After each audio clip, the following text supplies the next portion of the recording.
సామెతల గ్రంథం 24వ అధ్యాయం 10వ వచనంలో, శ్రమ దినమున నీవు కృంగిన ఎడల చేతగాని వాడవగుదువు. చాలాసార్లు మనకున్న శక్తిని ఈ లోకంలో మనము కనపరచడానికి కృంగుదల అనేది కారణంగా మారుతుంది.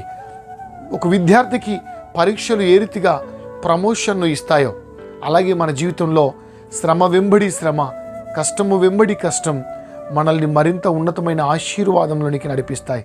కాబట్టి మీరు ధైర్యం తెచ్చుకోండి. మీ శ్రమలలో మీరు జడియవద్దు, మీ శ్రమలలో మీరు కృంగవద్దు. గాఢాంధకారపు అనుభవాలు మన జీవితంలో ఎన్ని ఉన్నా, నీతి సూర్యుడైన యేసు క్రీస్తు ప్రభు యొక్క మహిమ తప్పకుండా ఓ రోజు మన జీవితంలో ఉదయిస్తుంది. అట్టి కృపను ఈ ఉదయకాల సమయంలో పరిశుద్ధాత్మ దేవుడు మనందరికీ అనుగ్రహించును గాక.